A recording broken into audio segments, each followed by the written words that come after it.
So greetings, welcome to Change the World. My name's Guy Dauncey, and this is a show where I like to talk to people who share my sense of passion for the need for change in the world, urgency, and who are creative and bring beauty and love to this world. My guest today is Executive Director of the Scientists Warning Foundation in Britain. So Alison Green, welcome to the show.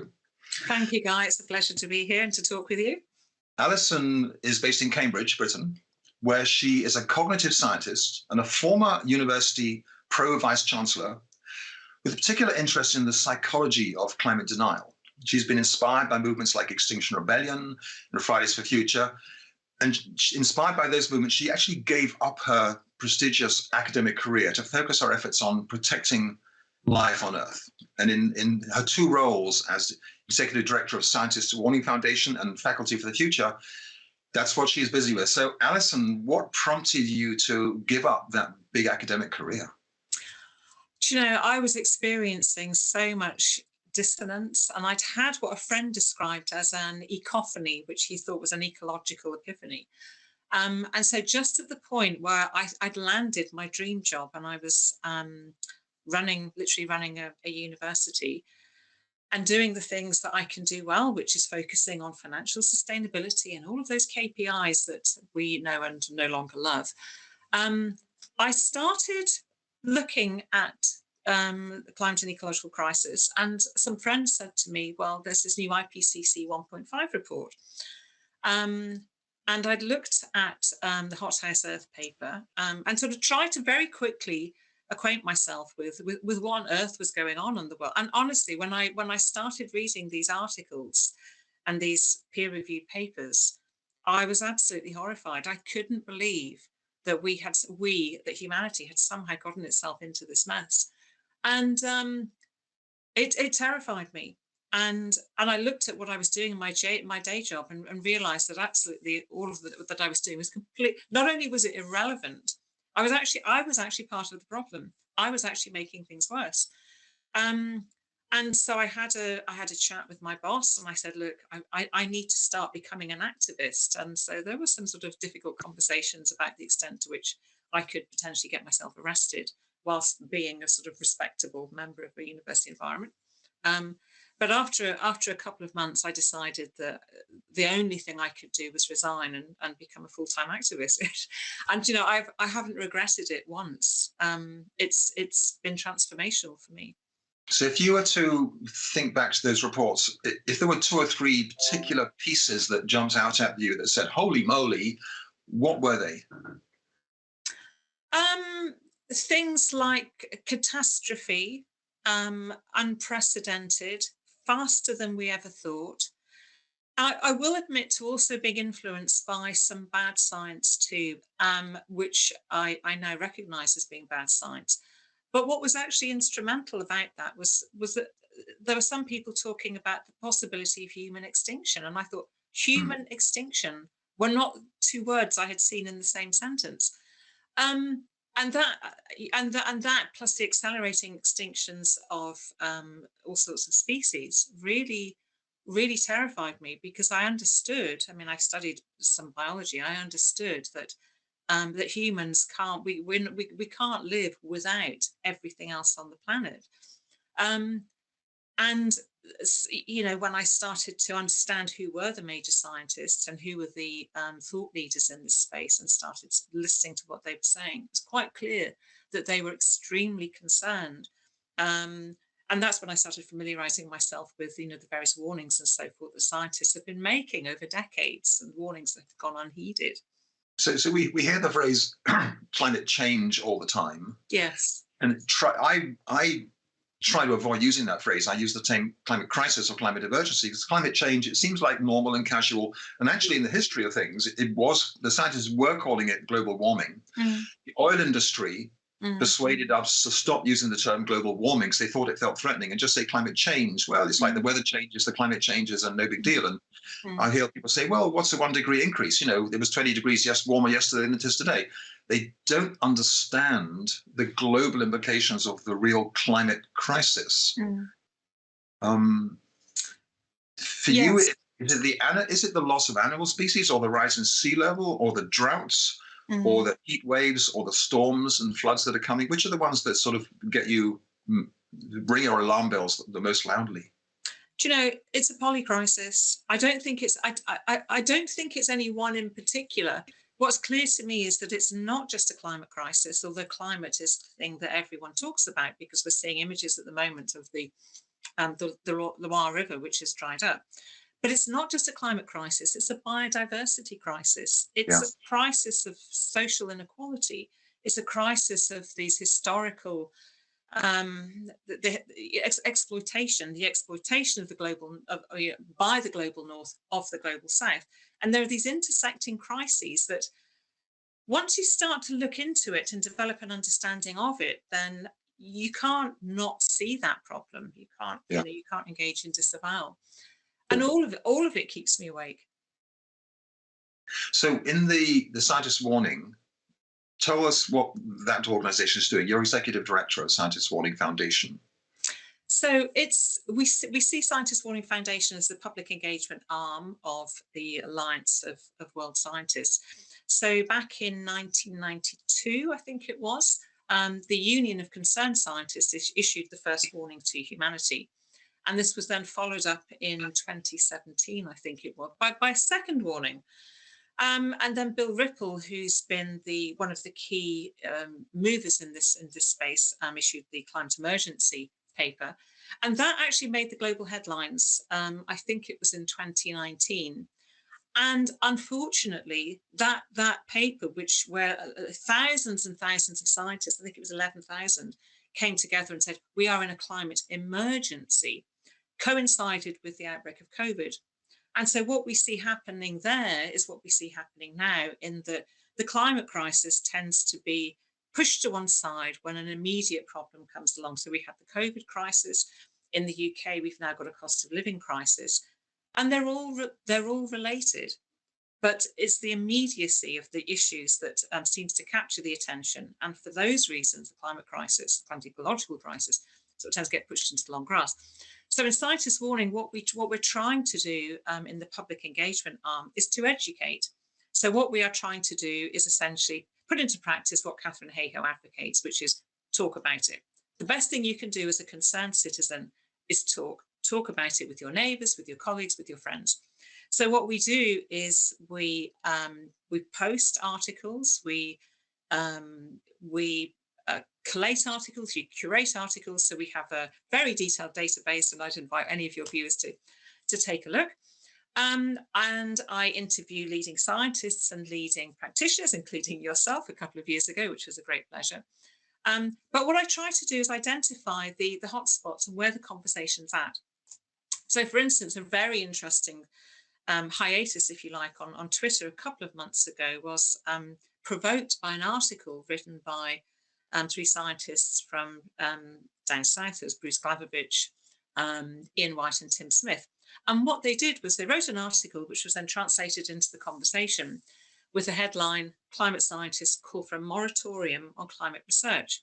And it was inviting the reader to conclude that climate scientists were just saying, we've had enough. We're not doing any more of these, going through the motions with IPCC reports and so forth. That's not actually quite what they were saying. What they were saying is that where the science is settled, what is the point in continuing? And what was very interesting about that conversation with them is that it gave them a platform on which to talk about their article with a wider audience. And it's actually stimulated conversation. So there's been a response to their article. And they are at this moment themselves writing a response to their article. The key thing is that it's triggered a conversation. And that's a much needed conversation within academia about, well, what is the role of scientists? Because this naive notion that scientists produce a research paper or write a book or write an article, and that's it. Well, that's actually not enough. It's not enough. You can't just do the research and say, I've discovered that the Arctic is melting faster, much, much faster than expected. And okay, then policymakers, you go and do your job. That's not good enough. And so what I think and what I hope will come of that will be a conversation between academics and policymakers and other key stakeholders around what is the purpose of academia in all of this? Mm. Because scientists can't simply say that they are independent of all of this and that their science has to be objective. And to be objective, they have to sit on the fence and not give opinions. Um, so what I'm doing is, I hope, catalyzing these kinds of discussions and giving attention to those kinds of interesting discussions that are happening Mm. and educating. First and foremost, educating, which is absolutely crucial. Do you sometimes feel this bizarre thing that you've seen the data, you've seen the warnings about? I mean, the last time we're heading towards a 3-degree temperature Celsius increase by the end of the century. Mm. The last time the world was 3 degrees warmer, the sea level was 25 meters higher. Yes. And just on the tiniest level, every single beach on the planet will Mm. cease to exist. So thousands of generations in the future won't ever be able to go to the seaside. There won't be beaches or sand, little things like that, which Mm. are the lesser importance compared to the drought and the famine. Do you feel this sense of unreality that people are walking around getting on with their regular lives as if they either don't know it, or they're just pretending it's not true, or they're waiting for someone to give leadership and guidance because they don't know what to do? I think it's all of those things. And recently, I spoke with Adam Aaron, who is a very interesting person. He's a professor of neuroscience at UCSD, and he has completely refocused his career and his research trajectory to do research on the climate crisis. And the conversation we had was, why aren't people taking action? Why aren't they responding as if this is an emergency? And we came to the conclusion that one possibility is that there is a knowledge deficit, but it's not. We have to think about different kinds of knowledge that people may have and that they may need to acquire in order to act. Um, and so, if you think about it that way, then I mean, one of the problems I think is that people don't have a sophisticated knowledge of what's actually happening as the scientists.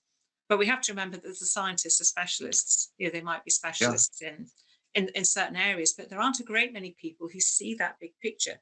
And I don't pretend to be Yeah. one of them. I'm someone who goes to those leading scientists and tries to understand Yeah. what it is they're saying.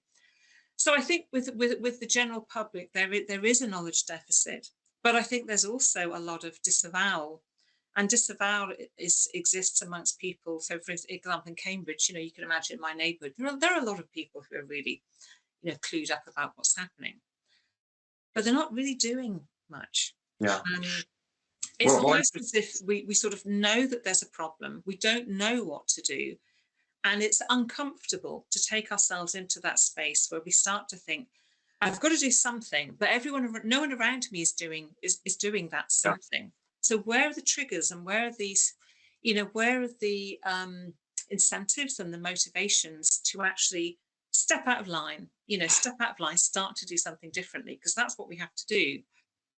Yeah. Yeah, I mean, I founded the West Coast Climate Action Network last year. We have like 220, 230 member organizations. And yet, I'm told by the government that for every one delegation from a climate organization coming to lobby them, there are 20 delegations from industry Yeah. or in there working the regulatory system, making sure they keep control, making sure everything goes their way. Yeah. So we're in the process of, can we reorganize the climate movement to make it far more integrated and effective? Mm. But the level of detail you have to go into, I mean, I observe in Britain, you've got two candidates for the leader of the Conservative Party and the 180,000 Conservative Party members, older white men living down in Surrey, who seem completely out of the loop, who just are in denial around the real reality of crisis that people are feeling. Yes. One of my scientist colleagues has coined the term male pale stale to describe them, and he's right. Maybe they'll refer to this age as the Maleolithic. Tell me about it's faculty for the future and the other major yes. piece you're working with. Yes. So faculty for a future exists. I mean, for me, it's a personal response to my need to resign from my post and to then do something.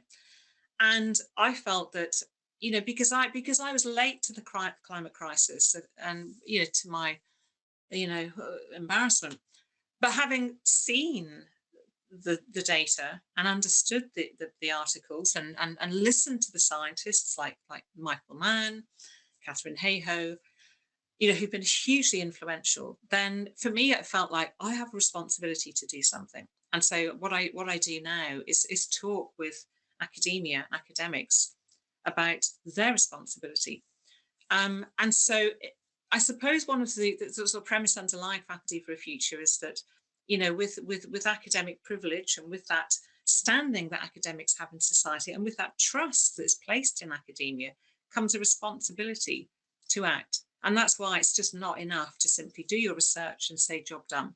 You have to act as if you believe your research. And this is something I've learned from Aaron Thierry, who's very involved in XR Scientists.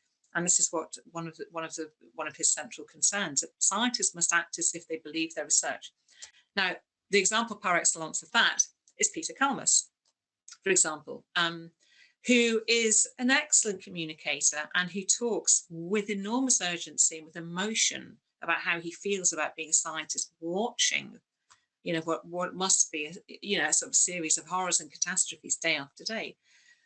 And yet, when I think about the environmental scientists that I've used to work with when I was dean and line managing all of them, and I'd say, what do you think about this? And they would say, well, yeah, it's really, really terrible, isn't it? And it would be parked and it would then be back to the day job. And so I suppose what we're trying to do with Faculty for a Future is point to that responsibility that academics must shoulder, and then try to catalyse reactions and catalyse responses amongst that community. So it's about building a community of academics who will collectively take action and who will no longer be afraid to sit on the fence, no longer be afraid to not sit on the fence, and who will accept and embrace their responsibility to be advocates and to maybe even become activists. So we have two major universities here on Vancouver Island, University of Victoria and the Vancouver Island University. If there are people watching this show who are associated on the faculties of one of those universities, can they join Faculty for Future? Is there a local chapter? How does it work if they say, I want to engage? If they want to engage, we have a website, www.facultyforafuture.org. If anyone would like to talk to me, who's interested, who's an academic who wants to get more involved, I can be contacted via that website, and I would be very happy to have a conversation. So that would be the first step for us to actually know that these people exist, and then to bring them on board. We're hosting a series of events over the coming months, and these will be events where academics can come together and they can talk about those really, really thorny issues, like, well, the Science Society contract, which is clearly broken, needs to be remade. And and academics have to do that. They have to have those conversations themselves about that. But there are also conversations to be had around, well, the neoliberal model that, that dominates academia and higher education at the moment has to be challenged because, the education we're providing is not fit for future purpose. And I know academics are concerned about this, but they don't necessarily know what to do. So within Faculty for a Future, we're building our network, but also we are plugged into lots and lots of other groups and networks that are cropping up. So, for example, a relatively new one is the Planetary Limits Academic Network, which has been founded by Ben McCall and Tom Murphy, both of whom I've interviewed. And these are all pockets and niches and groups of academics who are really concerned. And collectively, we can start to have that conversation about what we can and must do. Do you find that economists are getting involved as well? I spent the last 6-7 years working on economics, and it's a big critique of neoclassical and neoliberal economics, which is taught in every university around the world, which is basically saying selfishness is good, environment's irrelevant, it's an externality, it doesn't matter, just make as much money as you can. And they're teaching that throughout the university system, which is a fundamental part of what's going wrong, because we're basically putting selfishness as on the pedestal and caring about nature and caring about each other and caring about the housing crisis off to one side. So with that attitude, of course we're in trouble. Right? Of course we're in trouble, and you've got to the real core of it, because what we collectively haven't done is challenge those prevailing assumptions about the economy, about endless economic growth, about GDP and so forth. And there are economists, sorry, challenging that. So, for example, Julia Steenberger, who's amazing, someone I greatly admire, is an ecological economist who's Yeah. challenging that, and talking about how we can all live well within means. And she identifies and calls out overconsumption by us Yeah. in the global north, which is driving these problems. So there are some economists who are actually calling out. And of course, there's Kate Raworth from Oxford, who And actually Kate, of course, set up the whole concept of the donut economy, and the whole city of Nanaimo, which I live close to, has embraced the donut economy framework for its future development, to say, how does our future development fit within the planetary limits and the need to provide social justice and affordable housing and decent jobs for everyone, and not this crazy saying, well, does it make a profit? And that's the end of the story, right? Yeah. Well, exactly. And donut economics, fantastic, and it's great. It's great to see economists coming along with new ways of thinking and having influence. It's incredibly gratifying. So in the time we got left, I know we all have our personal lives as well. And I know from you are constantly off exploring Britain's ancient past, and beautiful castles and Celtic sites. And you've written these words that you said, my heart is strewn across many, many places, waiting in the shifting shores of deep lochs, shattered over highlands and hill forts, and resting in crumbling crevices of the many castles that my fingers always yearn to touch. So we'll share some of these photos that you've taken, but if you can speak to the beingness inside your heart that is in love with the past and the beingness in your heart that wants a beautiful future, what goes on when you're exploring the past like this? Do you know, I don't see it as exploring the past. I see it as finding places from the past that exist in the present and that will exist in the future. So for me, it all collapses, and it's where the past meets the present meets the future. And something magical and transformative happens in those particular times, because I feel I'm both reaching out to the past, I'm very much in the moment, in the present, and I'm also anticipating the future. And it's fascinating. I'll give an example. My most favorite castle ever is Morton Castle, which is in north of a small village called Thornhill in Dumfries and Galloway in beautiful Scotland. And Morton Castle is a little known castle. It's a 12th century castle. It's a ruin that sits on a craggy outcrop. And the first time I went there, it was just the most magical sight, seeing this ruin as I approached this ruin that sits above an artificial loch. And I could hear and see the oyster catchers just circling above the castle. And as I approached it, I'm aware of myself in the here and now approaching, and I'm aware also of the footsteps of the many souls previously who've approached the castle that way, and who may also have listened to those oyster catchers and looked at the loch. And I think, in those moments, I think, what would the past make of the present? And what would those people then think of what we've done? What we've done to this planet. And I think also about the fact that in the future, the oyster catchers may still be there, laying their nests and rearing their young. I won't be there. But what will there be? What will there be? What will the future make of those crumbling ruins? I don't know. I don't know. But they move me. They move me, and they enable me to come up with a kind of narrative that sort of makes sense of past, present, and future. And I use these observations to try to communicate my love of life and of nature, in the hope that it might similarly move other people too. My equivalent is kind of tied up with the cosmic story, because I joke about, think that all the atoms, the hydrogen atoms in our bodies, etc., they were made in a supernova explosion when a couple of supernovas collided, shortly after the Big Bang, and they're that old. And so every atom in my body is close to 13.6 billion years old. I can touch something that old. Yes. And so the me I call myself is a passing little thing, but the reality that I am is actually as ancient as the entire universe. And it will continue to exist for millions of years. And I look at the crisis we're going through as a huge learning curve. I mean, we're always learning, but we learn by mistakes. We go, oops, shouldn't have done that. And on one level, the transition from burning fossil fuels to using renewable energy seems so natural and so obvious. I mean, for a very short time, we burn fossil fuels, 300 years maybe. But the sun's never going to stop. we got 10 million, well, a billion years of energy available there. And then I picture myself going to the future of when we've stabilized our planet, we've come to terms with the craziness we're doing right now. We have a new stability, and how beautiful that can be. If only people could. I try to pull people away from the fear by the vision of how wonderful life can be when we truly know what it means to live in harmony with nature. Yes. It's a wonderful vision, and it's so important, because one of the things we don't really have at the moment are those positive visions of what life could be like. And so Yeah, there's obviously a fear and an attachment to the present, and humans find stopping just psychologically very, very hard. So yes, we urgently need those new visions about how much happier and better off we would be in all sorts of ways, not necessarily financially, but in terms of health and well-being, and a sense of being at peace with ourselves too. yeah, because I know that children are really experiencing climate anxiety in a Yes. major way.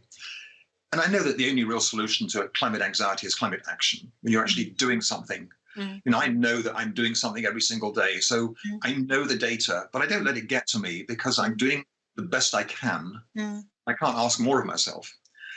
And the more young people can be engaged in knowing how they can make a difference. But It's just to wrap up, I still believe that this decade could be a crucial mm, turnaround decade, not just on the climate and ecological front, but also for understanding of social justice, mm, of the economic pains people are going through, the incredible affordable housing crisis for mm. anyone who's stuck on the wrong side of the housing crisis. And they're all subsets of the kind of economics that says, well, profit's the only thing that matters. Let the free market deal with it, and it'll all sort itself out, which is so Mm, stupidly ignorant mm. of things. Do other people in Britain who share that same sense? There could be a turnaround happening in a big way. Yeah, I think so. For me, it's more a case of there will have to be a turnaround, because we're running out of road. Yeah, We are literally running out of road. We are. I mean, today we expected to have a drought announced in East Anglia. I don't think they did it. yeah, But I'm in Cambridge, and I'm seeing trees, and I'm seeing shrubs dying. yeah, In a way that I haven't witnessed before. And I've been here quite a long time. yeah. Um, so we're seeing there will be floods. There will be more fires. We saw the houses in East London Well, burning. last year we had 42 degrees at my front Yes. doorstep last year, and Yeah. in the what we call the heat dome, over a Mm, billion at low tide, mm, mm, a billion sea creatures were exposed to heat they'd never known before, and they died. mm. So Yeah. there's this massive, and people know that's going on. Mm. If with but I think you're look, right. I think this decade will be the one in which things will happen, because they have to happen, because we have run out of road. We're running out of time. yeah, Um, and the question is it going to be a sort of a manageable situation where we can kind of maintain some sort of control over it, or will it be done? Will these things be done to us, and will it be yeah. chaotic? And it's in our hands, as Michael Mann says. We have agency. It's in our Yeah. Well, hands. look, Alison, our time's run out on this from Vancouver Island over to Cambridge. So I really appreciate your commitment, the work you're doing every day, and thank you so much for that. And to all our viewers, if you tune in for more shows like this, we're here to bring light, bring courage, bring hope to very challenging times that we live in. So thanks for watching, everyone, and take care. Thank you.